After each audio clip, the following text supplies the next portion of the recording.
semua atas izin Allah dan juga akan banyak hikmah di dalamnya untuk pembelajaran bagi kita dalam kehidupan sehari-hari. Baik, di program Ahlan wa Sahlan di sore hari ini, alhamdulillah kita kedatangan tamu yang istimewa, yang berbeda setiap pekannya, yang mudah-mudahan ini akan menambah silaturahim dan juga informasi kepada pendengar kita, dan juga akan ada ilmu yang akan bisa bahas di sore ini untuk kita sampai pada pukul 17.30 nanti. Dan kita juga undang pendengar untuk bisa bergabung juga dengan telepon kita di 0811777143, 0811777143. Kemudian WA dan SMS kita di 0811771043. Oke, baik. Kita sapa saja langsung, ada Ibu Suryani SE yang insya Allah akan bersama kita ya 1 jam setengah ke depan, yang beliau saat ini sebagai anggota DPRD Provinsi Kepulauan Riau ya Bu Yani. Oke, beliau lahir di Cilacap 28 Januari 1973. Kemudian tinggal saat ini di perumahan Tiban Mas, Blok E 76, Kelurahan Tiban Lama, Kecamatan Sekupang, Kota Batam.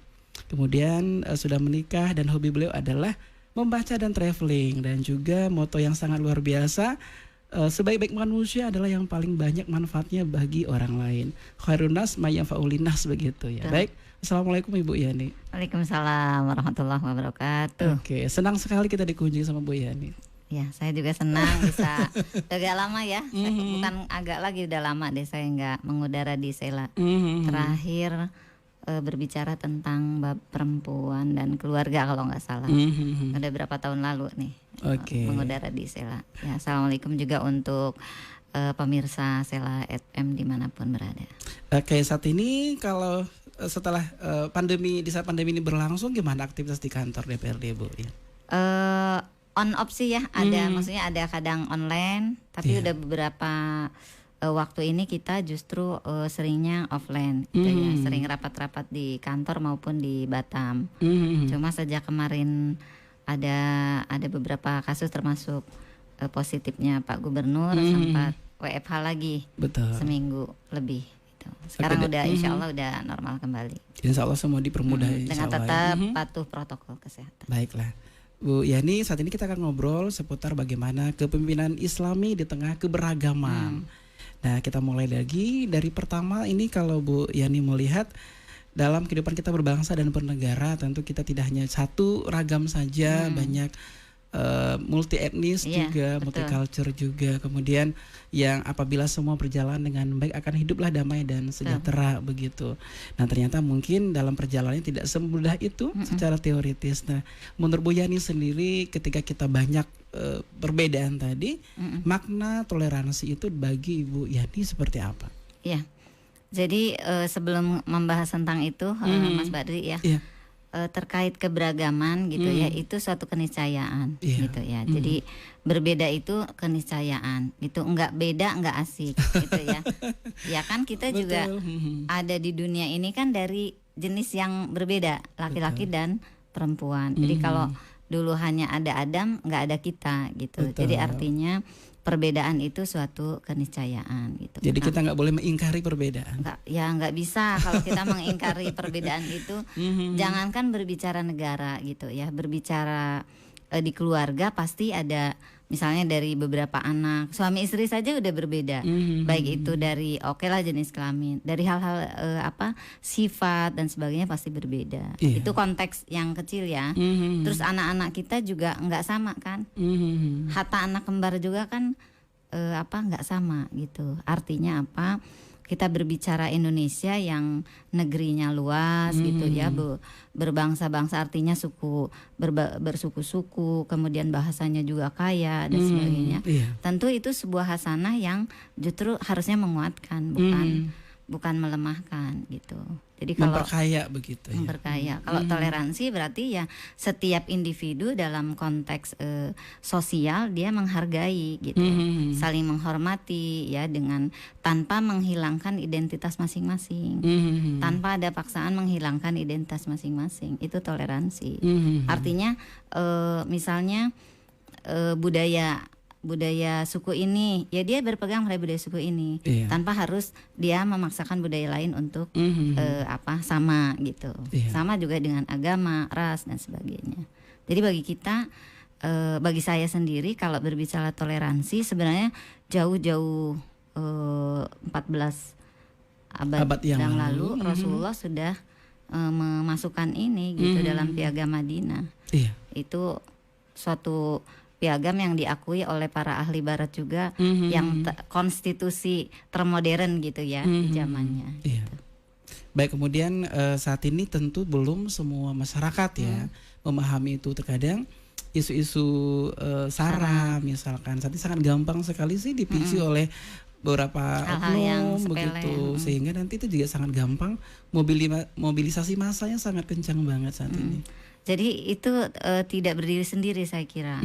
Ada faktor pemicu. Iya. Misalnya kan jadi kadang masyarakat itu mudah diprovokasi misal karena misalnya lapar gitu. Terus Iya. atau dia ada suatu kasus atau mohon maaf kebencian terhadap seseorang atau segolongan tertentu. Jadi sehingga mudah sangat terprovokasi. Nah, ini sebenarnya PR bagi kita semua, terutama penyelenggara pemerintahan negara ya. Semua ya dalam berbagai stakeholder, termasuk kita lah anggota terkecil dalam masyarakat ya, bagian terkecil dalam masyarakat.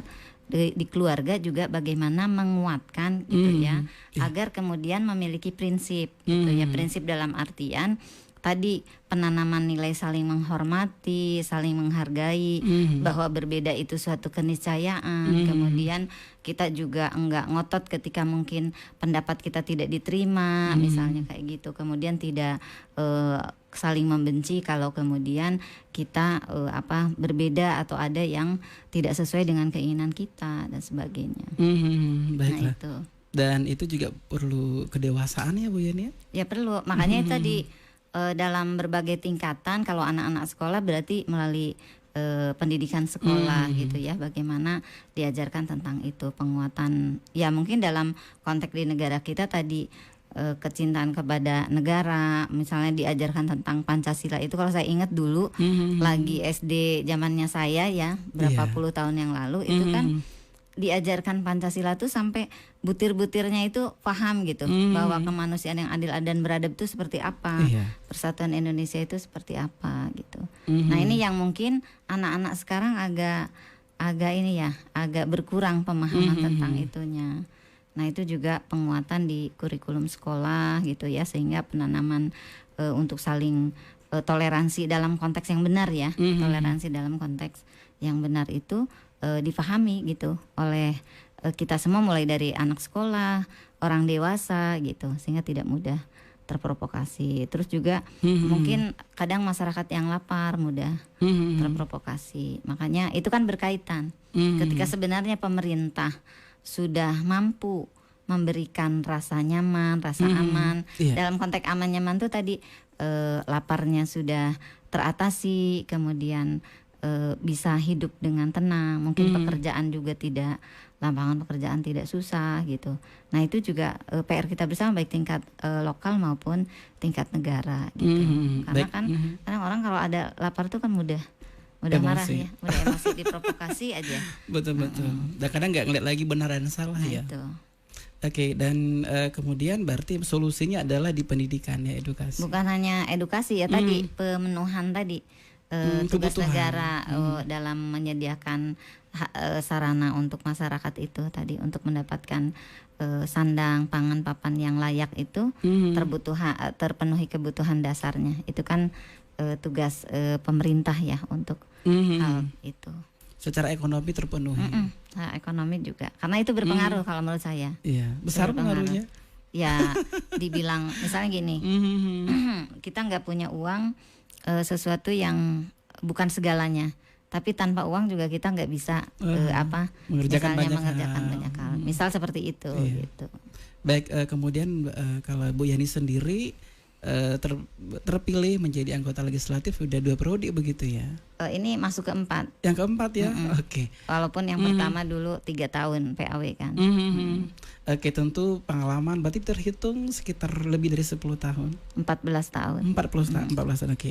Tentu Karena ini tidak. kan baru setahun. Periode sekarang kan baru setahun. Betul. Ini angka yang lumayan ya untuk bisa menjadi penyambung lidah rakyat di legislatif. Nah, jadi boleh ceritakan Bu Yani awalnya emang tertarik dalam dunia perpolitikan kah atau bagaimana? Ya, saya itu sebenarnya berpolitik ya sejak partai ada gitu. Partai ada, berdirinya dulu Partai Keadilan.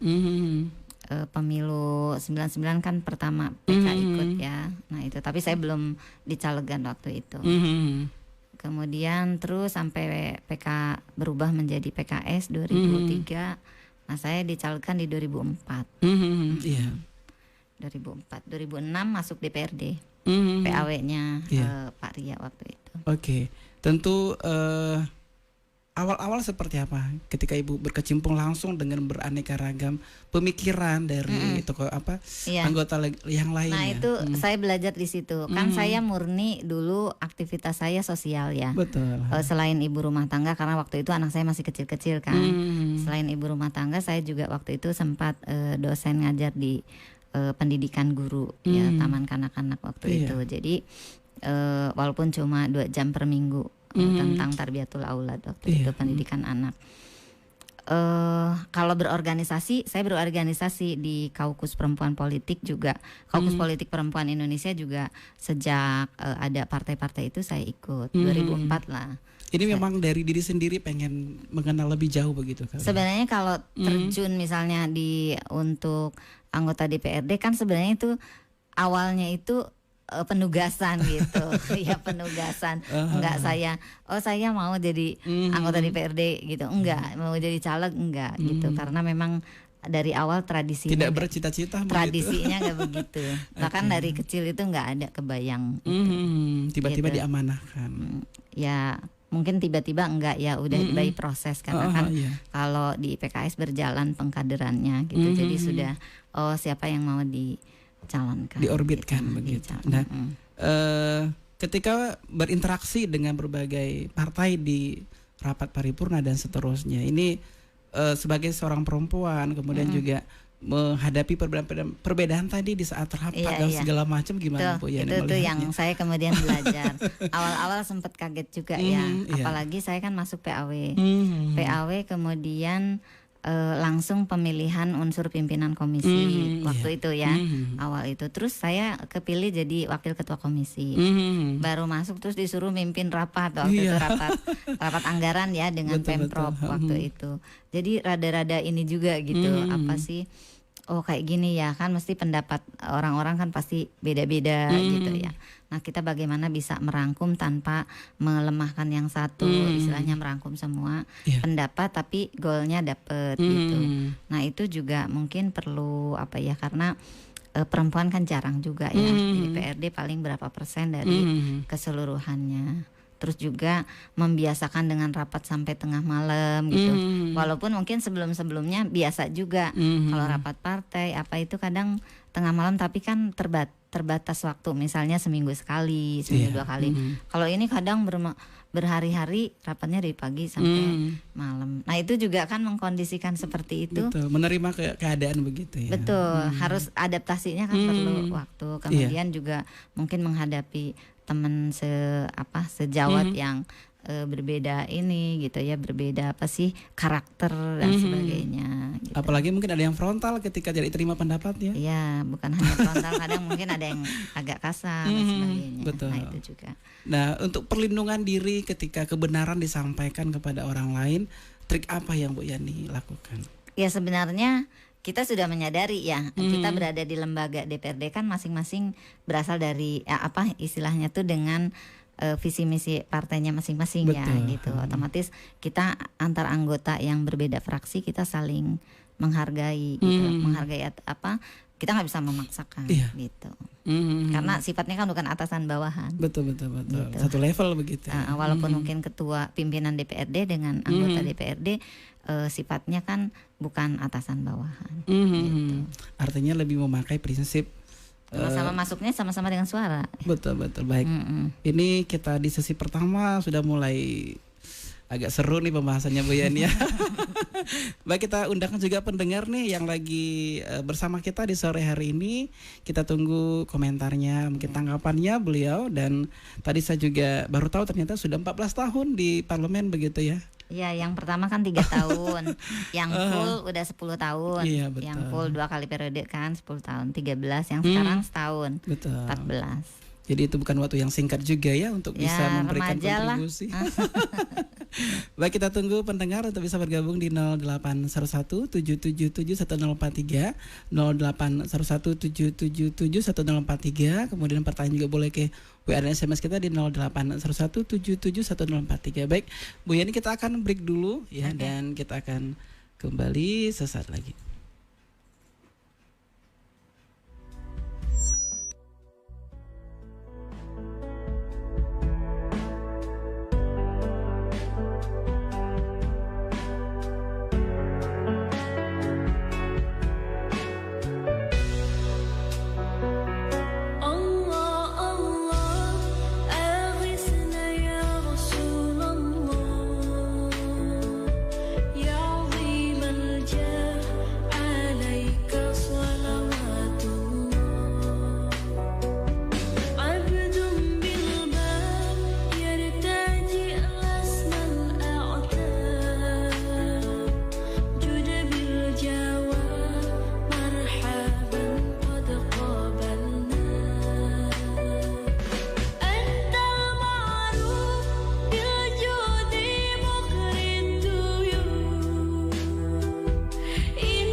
Jangan lupa dimakan ya. Mama berangkat kerja dulu. Sesibuk apapun, Cabut duluan ya. Siapa yang telepon? Nyokap gue. sejauh apapun, Makanya kalau main jangan bawa remote, dipanggil pulang kan tuh. Halo. Makasih banget sih. Yuk, hati-hati ya. Jadi ya. keluarga merupakan tempat kita pulang. Uang dan popularitas tak mampu membayar kebersamaan dengan keluarga. Ikhwan dan akhwat, bagaimanakah cara kita sebagai anggota keluarga dapat menciptakan sebuah keharmonisan?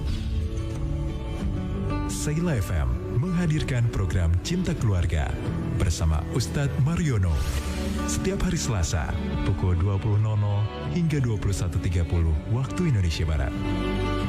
Cinta Keluarga hanya di 104,3 Saila FM, Radio Silaturahim untuk Islam yang satu.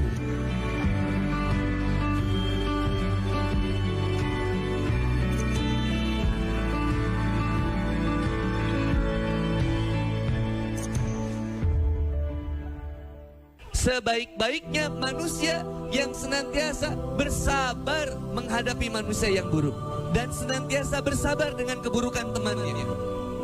Dia dimarahin, dicaci, dimaki, dihina, difitnah, dia tetap sabar ngadepin temannya.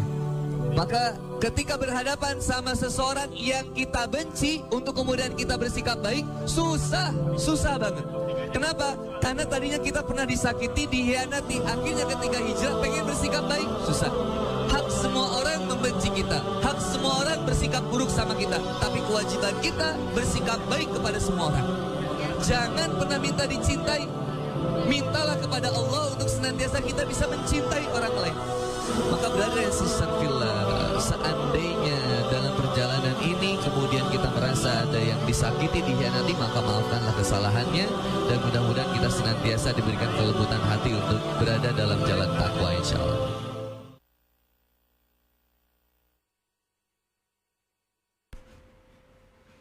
Iya, 104,3 Saila FM Batam, Radio Silaturahim untuk Islam yang satu, untuk Indonesia bersatu.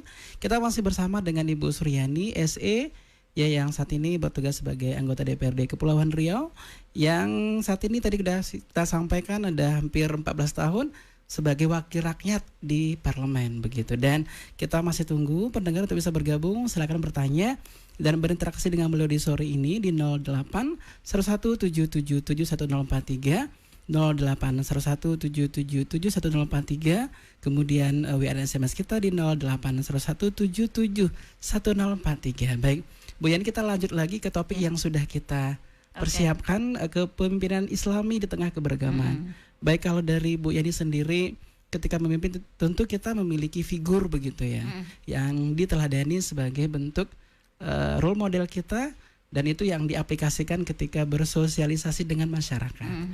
Nah, kalau menurut Bu Yani sendiri, ilmu apa yang diaplikasikan ketika Rasul mencontohkan tentang leadership Islami dalam kehidupan? Iya. Jadi nggak usah jauh-jauh lah kita ngambil role model gitu ya, karena Islam sendiri kan diturunkan untuk rahmatan lil alamin gitu ya. Sebagaimana dikatakan dalam surat Al-Anbiya ya, surat ke-21 ayat 107 kan disebutkan bahwa Rasulullah itu diturunkan untuk rahmat lil alamin. Bagi alam semesta ya. Rahmat lil alamin itu untuk apa? Bagaimana dengan Islam itu dengan kita berinteraksi dengan masyarakat, bukan hanya sesama tapi dengan semua lapisan masyarakat, kita bisa mendatangkan tadi kasih sayang, tapi tetap dengan tadi dengan ini masing-masing gitu, prinsip masing-masing gitu. Artinya tidak kemudian kita memaksa orang untuk ikut ini kita gitu. Gitu. Jadi kalau kita melihat bagaimana bahkan Rasulullah diakui oleh ilmuwan barat gitu ya. Pernah kan Rasulullah masuk ke dari 100 tokoh dia yang paling berpengaruh ya. Michael Hart. Michael Hart ya di situ kan. Bagaimana beliau katakan mungkin orang heran dengan pendapat saya gitu ya, memasukkan Rasulullah, tapi saya yakin dan saya melihat walaupun secara kalau agama kan beliau non muslim gitu ya, tapi dia pelajari dalam sejarah ternyata Rasulullah atau Muhammad bisa membawa bagaimana kondisi masyarakat yang tadinya primordial, yang tadinya sektarian, barbar bahkan gitu ya, menjadi masyarakat yang penuh kasih sayang, kemudian bersatu. Kan kalau sebelum Rasulullah diutus kita bisa melihat perpecahan gitu ya. Sektarian kesukuannya kan luar biasa Betul, gitu. betul. Nah itu jadi makanya itu yang menguatkan mungkin pendapat beliau gitu. Nah orang yang di luar saja mengakui gitu ya, tentu kita sebagai umatnya lebih yakin lagi bahwa kita ketika misalnya memimpin dalam level keberagaman ini, karena dari zaman dulu sampai Pak Kiamat tuh pasti tidak akan sama manusia, pasti kan berbeda tadi, berbeda ras, berbeda suku, agama, kan itu sebuah, kata saya tadi kan sebuah keniscayaan. Nah bagaimana memimpin di tengah keberagaman itu? Tentu tadi bisa mengayomi gitu ya seorang. Kalau pengalaman saya mungkin di legislatif mungkin berbeda ya dengan eksekutif. Kalau legislatif kan dia lebih kepada tadi mewakili rakyat gitu. Nah tentu ketika mewakili itu kan tidak dipilah-pilah rakyat yang mana. Dipilahnya kalau untuk pemilihan lebih ke dapil, ya daerah pemilihan kan. Yang sudah saya kan bukan mewakili rakyat Jakarta misalnya, bukan mewakili rakyat Bintan dalam konteks dapil ya. Gitu. Tapi kalau untuk pembangunan, penganggaran ya kita untuk seluruh Kepri. Gitu. Kan itu juga tidak, kita membangun jalan tidak dipilih. Oh ini dulu yang milih saya. Oh ini dulu yang ini yang Muslim, enggak gitu. Oke, memang harus dalam aspek penganggaran udah milik bersama begitu. Bersama. Dalam penganggaran juga gitu. Kan dianggarkan rumah ibadah itu bukan hanya masjid, rumah ibadah lainnya juga seperti itu. Oke, dan itu juga kita nggak bisa. Tentu kan dibagi-bagi porsinya. Betul gitu. betul. Kemudian Bu Yani 14 tahun sudah berlalu, pengalaman menarik apa yang sangat penting untuk dipegang barangkali buat generasi muda juga, bahwa pengalaman ketika berada di keberagaman tadi, poin-poin pengalaman itu seperti apa yang Bu Yani rasakan? Ya, yang pertama tadi poin saling menghargai, kemudian otomatis juga kita tidak merasa paling tinggi ya, tidak merasa paling baik, tidak merasa yang paling baik gitu. Kemudian juga dengan masyarakat silaturahim, itu kan yang nilai-nilai yang diajarkan oleh Rasulullah gitu ya, silaturahim. Kemudian berbuat baik, terus berbuat baik sebagaimana moto saya kan, memberikan manfaat ya, tanpa memandang orang siapa gitu. Pas kita mau berbaik, dulu milih saya enggak gitu kan, enggak gitu. Jadi memang harus terus kita jaga nilai-nilai yang diharuskan Rasulullah. Saya kira nilai-nilai itu sifatnya universal gitu, sehingga tidak terikat kepada bahwa saya Muslim terus. Tentu karena kita Muslim meyakini ya kita harus mengimplementasikan itu, nilai-nilai itu ke masyarakat, sehingga keberadaan kita sebagai anggota DPRD itu terasa gitu. Kalau dirasakan baik oleh masyarakat, saya kira masyarakat juga mau memilih kita lagi gitu. Kepercayaan tadi trust. Saya bilang masyarakat itu kalau misalnya udah trust sama kita, udah percaya, ya dia tidak akan ragu lagi gitu untuk memilih. Tapi kalau kita udah sekali ngomong terus enggak direalisasikan atau istilahnya ingkar, yang udah nggak mau lagi. Padahal mungkin yang udah kita kerjakan banyak, tapi kan panas setahun ya, ini oleh hujan sehari. Nah kadang kebaikan yang udah kita lakukan, terus kita membuat kesalahan sekali aja. Ya mungkin itu tidak disengaja begitu. Bisa jadi tidak disengaja, dan itu tidak akan dilupakan gitu. Padahal kita mungkin sudah, makanya perlunya kita berhati-hati, bukan hanya anggota dewan, saya kira ya semua pejabat atau semua yang diamanahkan, atau justru siapapun kita. Kan itu juga sudah diajarkan oleh Rasulullah. Kalau berkata benar gitu. Kalau kemudian tepati. Saking sibuknya Bu Yani di Bisa legislatif, biasa aja. Nggak terlalu sibuk ya. Biasa Peran di aja, rumah Pak. Seperti apa?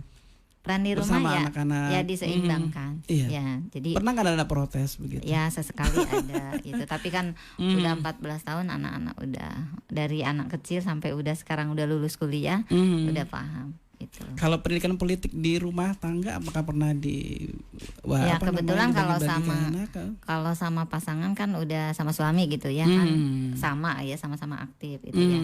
Insya Allah udah paham lah. Cuma kalau sama anak-anak ya lebih kepada tadi mungkin hal-hal yang sifatnya pembelajaran politik yang skala kecil, pembagian tugas gitu, pendelegasian tanggung jawab, gitu. Amanah misalnya dikasih suatu tugas ataupun dikasih uang berapa gimana bisa bertanggung jawab enggak gitu. Terus musyawarah kalau mau mengadakan perjalanan kita musyawarah dulu siapa yang tugasnya A, siapa yang tugasnya B gitu, pendelegasian. Oke, itu sudah bagian pembelajaran di rumah juga ya. Oke. Kemudian peran perempuan mungkin karena persentasenya belum 50-50 begitu ya, masih 30%-an. Di sana belum, Bu di Kepri belum ya. Cuma sekarang cuma 6%. Bukan 6 orang. 6 orang dari 45 berapa tuh? Oke, berarti ada sekitar 39 lah begitu ya Bapaknya. Nah, bagi Bu Yani sendiri ketika hanya 6 orang lah begitu, itu ada merasa gimana dengan posisi gender di tengah-tengah anggota dewan tadi? Jadi saya sering bolak-balik ya, kita ditempatkan dimanapun kita tidak melihat jenis kelamin gitu ya, karena berbicara dalam Al-Quran pun sudah ada kesamaan gender gitu. Bahkan Al-Quran mengatakan muslim yang baik, muslim yang sedekah, jadi muslim, muslimah, mukmin, mukminat gitu. Jadi ada kesetaraan gitu. Jadi tidak dibeda-bedakan karena laki-laki dan perempuan. Mungkin pembedaannya lebih kepada fungsi yang lebih dominannya gitu. Tapi kalau fasabiqul khairat, pendelegasian sebagai hamba Allah di muka bumi ini sama kan? Yang paling mulia, yang paling bertakwa bukan laki-laki gitu kan. Bisa jadi perempuan lebih mulia kalau dia lebih bertakwa. Jadi konteksnya kalau saya sekarang tertantang gitu, kalau misalnya kan jumlah perempuan masih sangat sedikit gitu. Betul. Ya baik di tingkat pusat sampai ke daerah. Ya. PR-nya adalah bagaimana kita bisa memberikan dorongan kepada para perempuan politik ini untuk lebih aktif lagi di parpolnya tentunya ya, di parpolnya, karena kita kan berbicaranya di negeri kita kalau DPR, DPRD itu perwakilan parpol, kecuali DPD ya, kecuali DPD adalah tanda kutip independen dia. Tapi kalau mau berjuang untuk DPR, DPRD ya dia harus melalui parpol. Jadi mau tidak mau ya dia harus aktif di situ. Gitu. Jadi bukan hanya ini ke parpol juga, bukan hanya karena ada undang-undang yang mengharuskan 30% keterwakilan perempuan. Jadi sekali lagi ketika itu terus merupakan, itu kan salah satu syarat parpol bisa lolos ikut dalam kontestan pileg gitu. Dia susunan calegnya harus 30%. Dan sebenarnya kalau perempuannya sudah memiliki integritas, kapasitas gitu ya, saya kira bisa lebih dari itu. Nah PR-nya kalau yang saya rasakan, karena saya juga ketua Kaukus Politik Perempuan Indonesia ya di Kepri ini, ya masih banyak para perempuan ini yang memang harus terus didorong untuk keberadaannya bukan pas mau pemilu saja, gitu. Jadi eksistensinya juga harus dibuktikan oleh rakyat dulu begitu ya. Ya dia terutama dia harus aktif juga di parpolnya. Betul. Gimana ketua parpolnya mau melihat kinerja dia kalau di parpol saja nggak aktif. Oke. Gitu. Bu Yani ada pertanyaan nih dari pendengar kita di rumah dari 0852781448 sekian. Assalamualaikum. Waalaikumsalam. Ya, sebelumnya apresiasi dulu untuk acara hari ini. Semoga kita semua selalu dalam rahmat dan dalam bimbingan Allah Subhanahu wa taala. Mengenai wakil rakyat di DPRD atau di DPR, selalu kita dengar diibaratkan sebagai wakil rakyat, tapi pada kenyataannya sekarang ini Bapak yang tidak mewakili suara rakyat, yang lebih mendengar atau lebih pro dengan eksekutif. Bukalah contohnya makin ibu pun mengerti yang saya maksud. Mungkin ya. Jadi pesimis kita sebagai pemilih untuk pemilihan selanjutnya. Kadang tak ada keinginan lagi untuk ikut pemilu di masa mendatang. Tolong tanggapannya sehingga kami yang rakyat bukan cuma untuk jalan para legislator menuju gedung yang jadi rebutan. Terima kasih Bu atas penjelasannya untuk kami yang senantiasa menitipkan amanah pada anggota dewan yang terhormat. Dari Abu Muaz di Bengkong. Silakan Ibu. Iya, terima kasih Pak Abu Muaz. Jadi makanya itu perlu adanya pendidikan politik kepada masyarakat. Jadi masyarakat juga harus melek gitu. Ketika misalnya mau memilih wakilnya, ya dia pelajari dong wakilnya itu, latar belakangnya, kemudian juga seperti apa dia itu majunya benar-benar membawa ini rakyat bukan, atau memang membeli gitu, membeli. Kan suka ada yang beli habis gitu ya, setelah itu udah itu ya udah gitu, nggak datang. Nah itu kan terus kecewa gitu ya masyarakat. Makanya tadi saya kira kita semua orang-orang parpol itu punya PR untuk memberikan pendidikan politik bagi masyarakat, bahwa politik ini kan tergantung kita ya. Mau dibikin ribet? Bukan, maksudnya kan stigma politik kotor. Padahal sebenarnya nggak seperti itu. Politik itu bagaimana kita bisa menjadi jalan untuk kemaslahatan masyarakat yang lebih besar sebenarnya. Tapi kan tadi ada kadang oknum-oknum yang tadi hanya menjadikan jalan untuk kepentingan pribadinya. Saya kira saya tidak menunjuk orang, tapi memang ada gitu oknum-oknum yang seperti itu. Saya kira kembali lagi Pak ke masyarakat untuk melihat track recordnya dong. Ya, jadi istilahnya jangan beli kucing dalam karung tuh benar gitu. Jadi kalau misalnya dewan sudah merasa mewakili, misalnya kayak gini, Mas Badri, saya kan kemarin suara saya 15.300 di dapil saya. Berarti kan saya mau tidak mau mewakili orang yang mempercayakan itu gitu. Betul. Sehingga saya akan membawa amanah itu dalam bentuk tupoksi saya ya sebagai anggota DPRD, legislasi, membuat perda, kemudian budgeting, bagaimana menganggarkan apa yang menjadi kepentingan masyarakat. Misalnya, oh Bu jalan di sini ini gitu, masukan lewat reses, lewat musrenbang gitu. Kita anggarkan, nanti dibangun jalannya misalnya. Contoh ya, oh rumah ibadah ini, oh sekolah ini dan sebagainya. Jadi UMKM dan sebagainya. Jadi memang perlu ini ya, perlu juga dialog mungkin ya. Artinya ketika mau memilih tuh yang ngobrol gitu. Sebenarnya mau jadi itu apa ininya, bukan visi misi ya. Maksudnya tuh apa sih sebenarnya yang ada di kepala calon anggota dewan itu gitu. Ketika pilih kan kampanyenya suka banyak inilah janji-janji begitu. Bisa janji atau ide-ide apanya kan banyak gitu. Betul. Dan tentunya saat ini pertanyaan dari Abu Muaz di Bengkok ini mewakili barangkali dari ya saya kira jangan putus asa ya, jangan karena saya kira masih banyak lah politisi-politisi yang benar-benar memperjuangkan masyarakat itu masih banyak saya kira. Jadi jangan di satu ini kan ya istilahnya digeneralisir bahwa dipukul rata semua. Dipukul rata bahwa semua setelah jadi tidak memikirkan. Saya kira tidak, karena kami justru hari-hari juga banyak proposal dari masyarakat, proposal dalam konteks proposal ini ya, Bu pembangunan di sini, Bu banjir, Bu apa ada, itu kan kami coba bawa gitu untuk istilahnya dibawa sendiri gitu untuk kita anggarkan. Memang kan perlu bersabar, nggak begitu diajukan harus begitu juga. Besok pagi udah cair begitu. Nggak bisa karena penganggaran kan satu ininya per tahun gitu.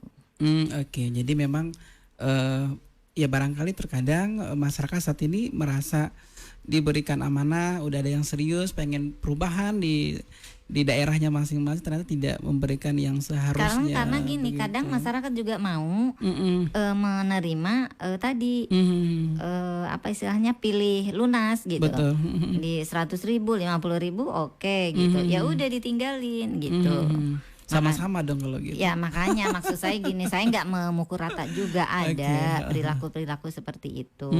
Nah ketika kemudian calonnya yang jadi tidak datang-datang lagi kan udah memang bayar putus gitu. Kalau saya sih nggak berlaku seperti itu gitu. Jadi ya tetap setelah terpilih ya datang ke konstituen. Betul. Jadi tidak boleh berputus asa tadi ceritanya. Iya, karena kan nggak buruk semua.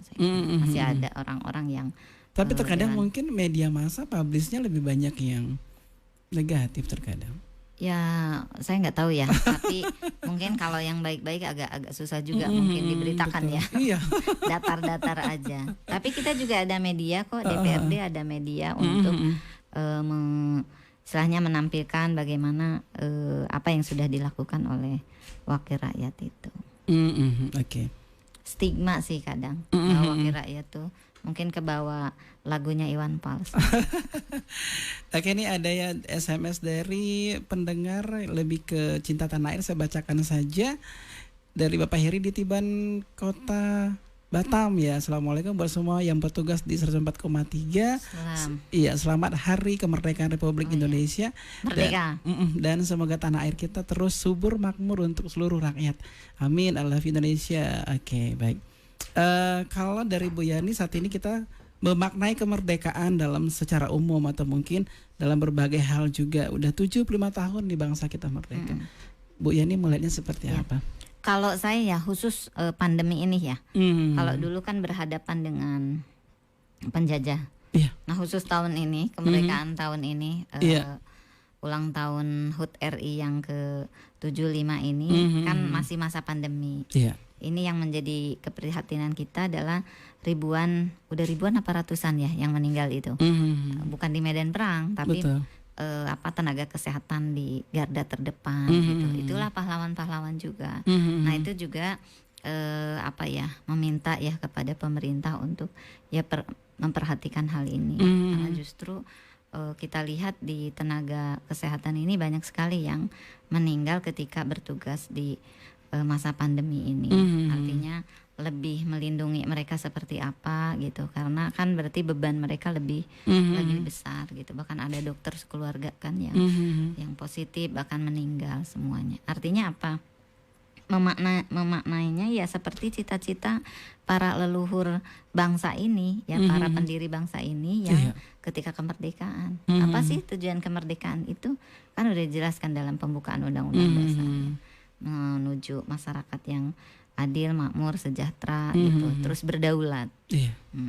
Nah itu yang terus kita harus isi gitu ya. Dan dilestarikan begitu. Iya, maksudnya tuh ya tentu sesuai dengan ini masing-masing lah, tugas masing-masing. Ya masyarakat dengan tugasnya, para pemimpin dengan tugasnya. Oke, baik. Kita masih tunggu pendengar untuk bisa bergabung. Ada Ibu Suryani SE di studio kita yang membahas tentang kepemimpinan Islami di tengah keberagaman. Dan kita tunggu telepon ya, dan WA kita di 08 11777143, 0811771043. Kemudian WA dan SMS kita di 0811771043. Baik, kita akan break dulu Bu Yani, dan akan kita kembali setelah yang satu ini.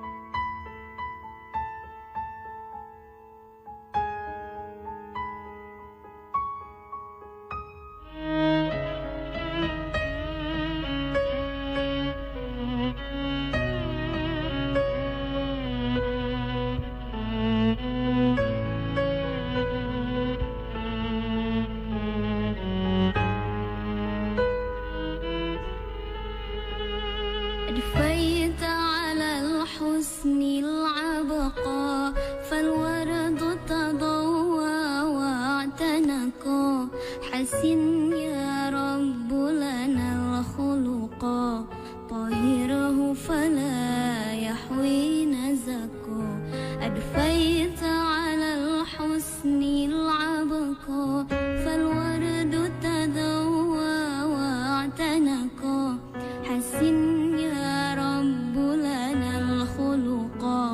طهره فلا يحوي نزقا واجعله يقلد في صبري للهادي في حسن الخلق حسن يا رب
نزقا. Ikhwan akhwat selaudiens, kenal buah yang satu ini? Kulit buahnya berwarna coklat gelap, dagingnya lembut dan rasanya manis. Buah yang satu ini juga banyak banget loh khasiatnya. Kurma Sukari dapat menjadi menu sarapan favorit Anda. Dan juga di saat berbuka puasa, dapatkan kurma Sukari di etalase Sela. Kemasan ekonomis 500 gram hanya Rp60.000 dan 3 kg Rp320.000. Pesan sekarang di nomor WhatsApp 0822 8412 3265 dan 0811 77 1043. Berdonasi untuk program dakwah Sela, belanja aja di Esa, insya Allah berkah.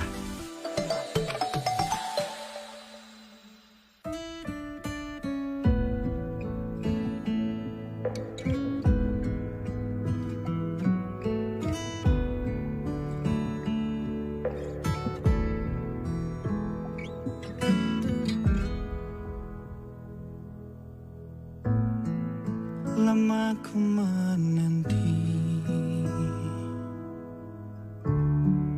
memantaskan diri, sungguh ku inginkan dia, yang terbaik untuk bersama. Tak mudah dapatkan, senyummu terpancar indah, kau yang mau menerimaku apa adanya diri ini. Izinkan aku untuk menghalalkanmu, menjadikanmu ujung penantianku. Kau satu yang ku mau, ada dalam doaku selamanya. Cintaku,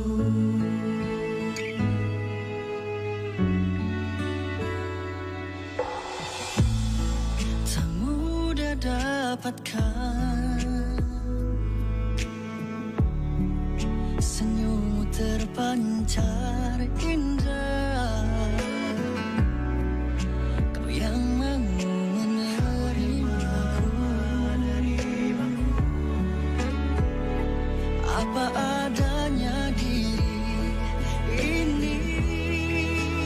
Izinkan aku untuk menghalalkanmu, jadikanmu ujung penantianku.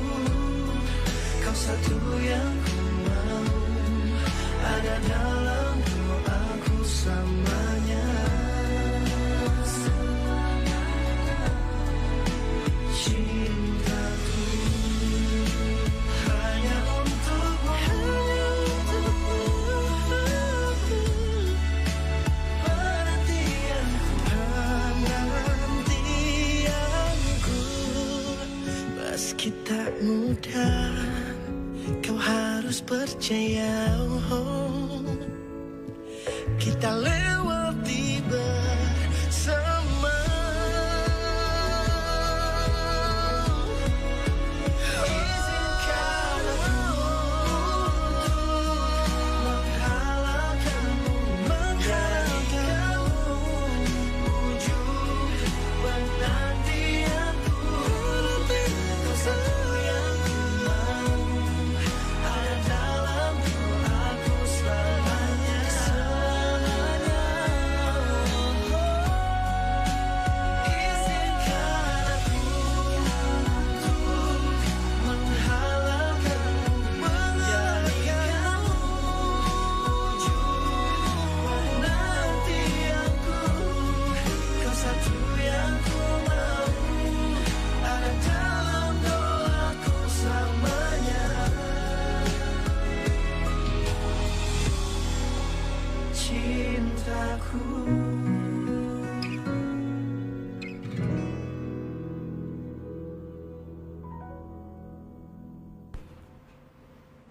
Ya, 104,3 Sela FM Batam, Radio Silaturahim untuk Islam yang satu, untuk Indonesia bersatu. Kita masih bersama dengan Ibu Suryani SE, ya, anggota DPRD Provinsi Kepulauan Riau. Yang tema kita coba obrolkan di sore ini, kepemimpinan Islami di tengah keberagaman. Baik, Ibu Yani, ini boleh tahu nih saya dan juga pendengar di rumah barangkali ya. Selama 14 tahun tadi Ibu menjadi wakil rakyat begitu ya. Ada gak sih mengalami pengalaman yang kurang menyenangkan ketika menghadapi masyarakat yang itu mungkin ada pesan-pesan yang bisa diambil di sana? Pengalaman masyarakat sih baik-baik aja sih. Cuma mungkin kalau realisasi ya pelaksanaan anggaran biasanya agak lambat. Mereka istilahnya tuh bertanya terus lah, nanya terus gitu ya. Tapi bagi saya itu udah konsekuensi dari sebuah pekerjaan ya dimanapun gitu. Karena apalagi kita kan mewakili rakyat, kita duduk kan mereka yang memberikan amanah. Jadi wajar lah kalau disuruh-suruh gitu. Artinya dikejar-kejar gitu ya. Apa yang bisa dirasakan oleh masyarakat. Ya tentu mereka pun paham kalau pembangunan itu bukan dari kantong kita gitu ya. Karena kan nggak ada kalau dewan. Paling juga bantu berapa. Tapi kalau yang sifatnya pembangunan menyeluruh ya kita sesuai dengan tupoksi kita lah dari APBD gitu. Artinya menyesuaikan saja begitu Bu Yani ya. Tapi kalau saya sih ya menyenangkan lah ya, kalau yang kurang enak tuh udahlah dilupakan aja. Oke, kalau Bu Yani sendiri tentu menyenangkannya apa bisa kenal banyak orang berarti. Bisa kalau kemana, terutama dapil lah. Kadang saya kan lupa ya, nggak hafal satu-satu ya orang. Misalnya reses kumpul 100-an, orang kan tahu saya nggak kenal satu-satu. Betul. Jadi kadang kita singgah kemana mereka kenal. Itu kan menyenangkan gitu, punya banyak saudara istilahnya. Dan itu juga nilai plus dengan diri sendiri begitu ya. Oke, kemudian kalau Bu Yani sendiri tentu secara personal ada titik-titik kesabaran yang kita jaga begitu ya. Kemudian mengendalikan emosi dengan situasi ketika bersama dengan yang lain. Kalau Bu Yani sendiri agar bisa tenang begitu menghadapi semuanya, itu seperti apa yang dilakukan? Ya menguatkan hubungan dengan Allah gitu. Ya, itu kan memang diajarkan seperti itu. Gitu. Jadi jangan ditinggalkan gitu. Jangan karena kesibukan kita di rapat-rapat gitu ya.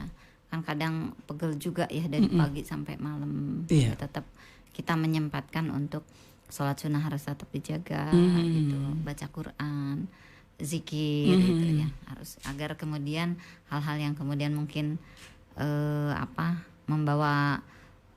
memancing emosi kita kan mungkin tidak langsung bereaksi. Ya marah sih ada, marah nggak ada lah pasti ya, karena kadang kita terpancing juga. Tapi kan marahnya tidak meledak-ledak. Marah dalam konteks kenapa seperti ini, kenapa gitu, mungkin ketika hearing gitu. Tapi nggak marah sih, lebih ke ya kritis gitu. Kritis sih.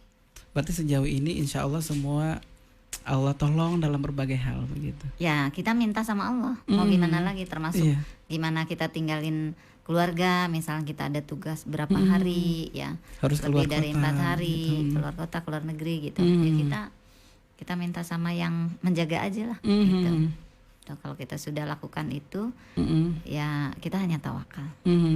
Kalau bagi saya, memahaminya ya menguatkan ini mental dan jiwa kita. Jadi bukan salah di orang begitu, kita aja yang harus lebih. Ya kalau sabar berarti kita harus yang lebih menghadapi masalah. Kita kan mewakili gimana mau jadi pemimpin daerah, misalnya jadi gubernur, jadi presiden misalnya kan, itu apalagi cakupannya lebih besar. Kalau anggota dewan kan cuma sedapil aja gitu. Misalnya saya kan sedapil 4 kecamatan. Itu pun kan nggak setiap RT didatangi gitu. Nggak cukup waktunya. Artinya apa? Ya lebih kepada kitanya menguatkan hubungan kita dengan Allah gitu. Itu kalau saya gitu. Nggak tahu mungkin kalau yang lain punya resep lain. Oke, kemudian Bu Yani sendiri tentu dari fraksi PKS begitu ya, yang mungkin saat ini juga menjadi sorotan dari dari masyarakat dengan beragam asumsi begitu. Nah, kalau Bu Yani sendiri, Asumsi apa nih? ya misalkan di pemilihan presiden kemarin kita juga tidak terlibat langsung menjadi Oposisi lah. nah seperti itu. Nah, apa yang ingin Bu Yani sampaikan kepada masyarakat bahwa ini betul-betul pilihan terbaik dari partai dan fraksi sendiri? Ya ini kan negara demokrasi, ya sah-sah aja kita mau dukung mau enggak, itu kan sah-sah. Betul. Artinya itu juga bentuk dari keberagaman gitu. Artinya kan nggak bisa semua harus disamakan harus mendukung si A, disamakan harus mendukung si B. Kayak kita nih mau pilkada, makanya ada kalau satu aja kontestannya nggak bisa dan nggak rame gitu. Nah, jadi kita yang namanya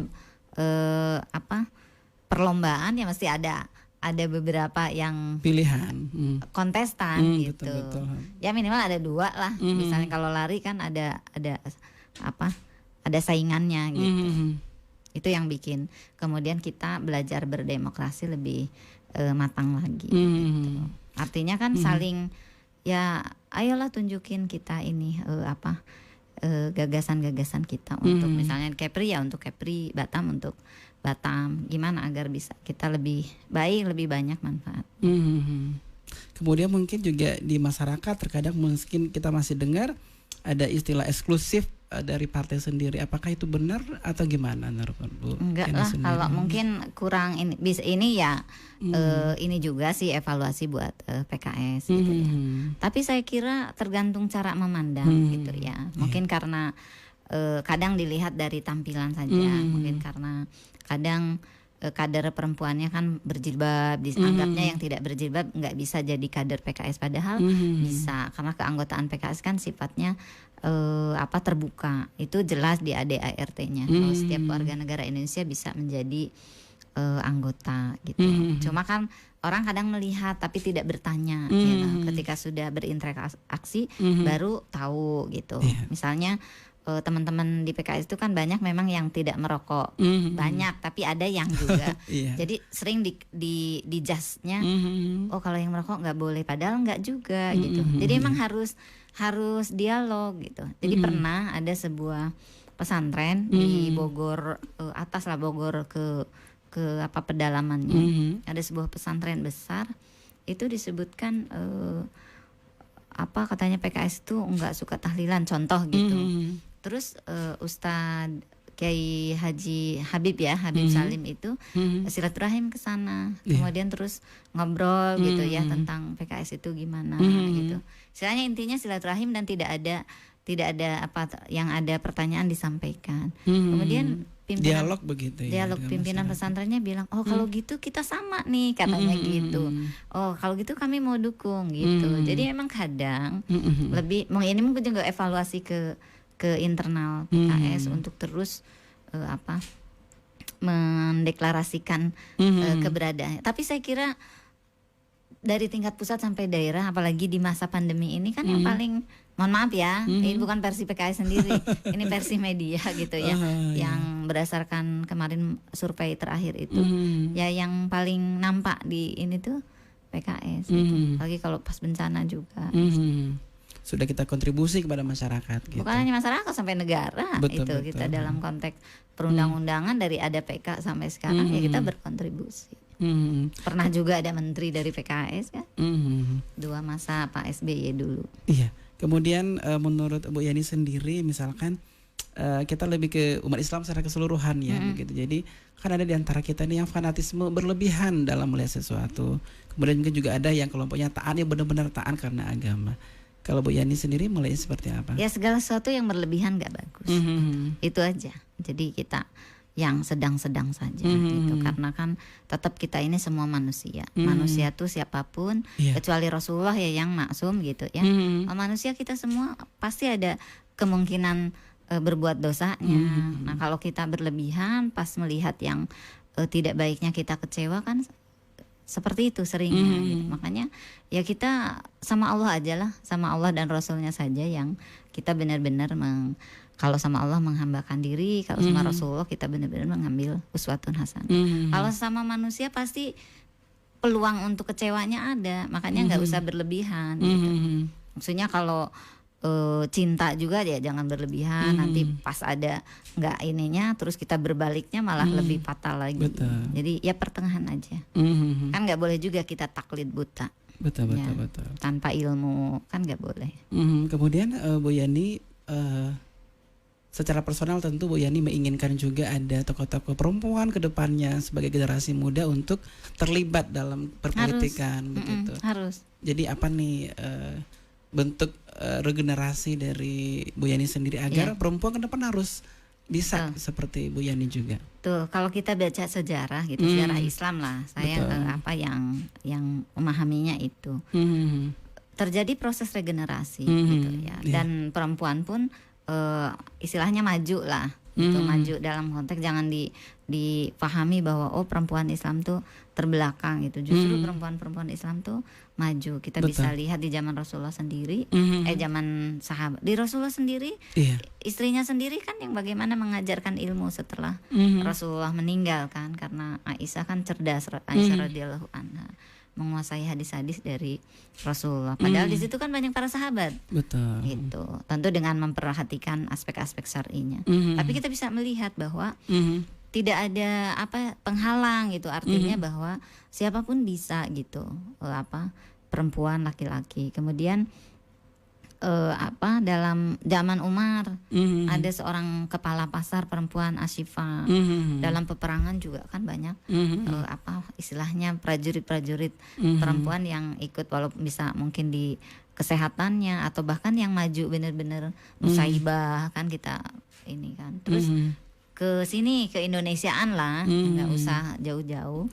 Di Indonesia kan dari zaman dahulu kala pahlawan-pahlawan perempuan kita tidak kalah ininya dengan laki-laki. Tapi bukan berarti kemudian merasa lebih, tidak.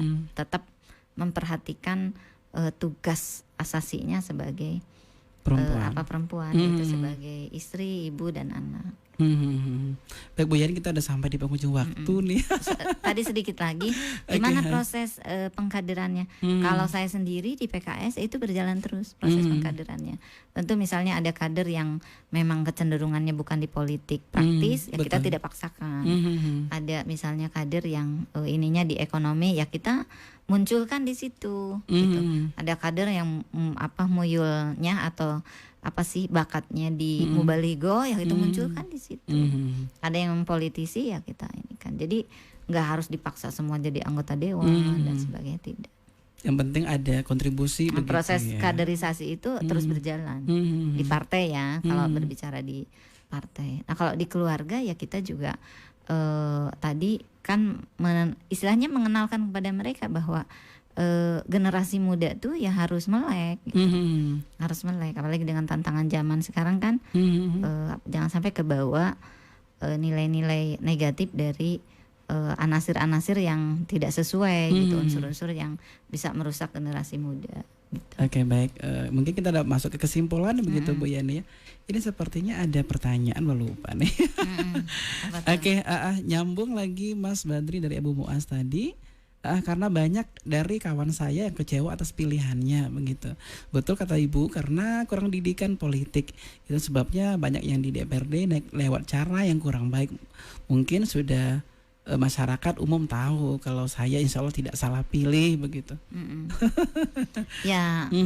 Ya begitu tadi seperti yang saya sampaikan, makanya masyarakat edukasi begitu ya. Terus edukasi. Ya siapa yang mengedukasi? Ya pemerintah mengedukasi, parpol juga punya kewajiban. Justru parpol itu harus terdepan mengedukasi masyarakat. Terus masyarakat juga jangan apatis gitu ya. Apatis sehingga ketika mau pemilu ya tadi menjadi korban pembelian suara tadi gitu.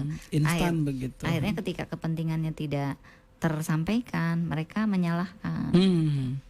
Ya cerdaslah kita berpolitik. Sebagai pemilih yang cerdas begitu. Baik.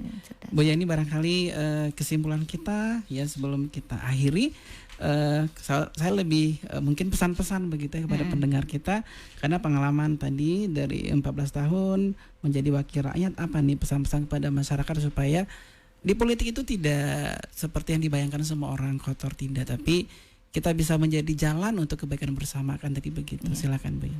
Jadi kalau begini ya pemirsa Sela FM, jadi berpolitik itu sama dengan yang lainnya gitu, bahwa politik itu bagian dari Islam gitu. Jadi bukan sesuatu yang harus dipisahkan dari Islam. Bahwa kemudian Rasulullah kan pernah menyampaikan kepada kita untuk mencegah kemungkaran justru yang paling efektif itu dengan tangan, yaitu kekuasaan. Bagaimana orang-orang yang diberikan kekuasaan baik di level eksekutif, legislatif, yudikatif, ketika memahami itu bahwa amanah yang diberikan kepadanya untuk kemaslahatan rakyat, saya kira dia akan menghasilkan kebijakan-kebijakan yang memang bijak, yang untuk kepentingan masyarakat. Kalau memahami itu ya, tapi kalau tidak memahami itu ya tadi banyak kebijakan yang justru menyengsarakan masyarakat. Sehingga tadi kalau pesan saya kepada saya pribadi ya tentunya bagaimana ketika kita diamanahkan di sektor manapun gitu ya, di politik ini baik itu legislatif, eksekutif, ya kita benar-benar jalankan dengan sebaik-baiknya. Ya tadi dengan, kalau saya pribadi ya tadi dengan moto saya sendiri. Sebagaimana kata Rasulullah, bagaimana keberadaan kita ini terasa gitu oleh masyarakat. Gitu. Ada peran yang langsung dirasakan masyarakat. Kalau bahasa kampung saya itu kahartos karaos gitu ya. Bisa dirasakan keberadaannya, bisa terasa bahwa dia itu memang wakil rakyat gitu. Kalau legislatif ya, kalau dia eksekutif ya dia siapapun, wali kota, gubernur kan terasa adanya gitu. Baiklah. Kemudian mengenai keberagaman ya tadi keberagaman adalah keniscayaan. Saya kira kepemimpinan Islami dalam hal memimpin keberagaman itu sudah teruji gitu ya, teruji dari zaman Rasulullah itu sendiri gitu. Kemudian sampai ke zaman para sahabat gitu ya. Dan role model kita sangat jelas memberikan panduan. Dalam sirah sangat jelas ya, sangat jelas sekali gitu. Jadi nggak ada keraguan sebenarnya. Gitu. Alhamdulillah Bu Yani, 1,5 jam kita di sini banyak nilai yang saya pelajari. 1,5 jam ya. Oke, banyak sharing positif yang kita rasakan. Begitu juga mungkin pendengar di rumah merasakan yang sama seperti yang saya di sini. Harapan kami Bu Yani sehat selalu, ibadahnya tetap terjaga. Sebagai wakil rakyat tentu amanah. Kalau Bapak politik mungkin banyak yang ini ya. Kenapa? Banyak yang kurang ini ya, kurang tertarik kayaknya ya kalau Bapak politik.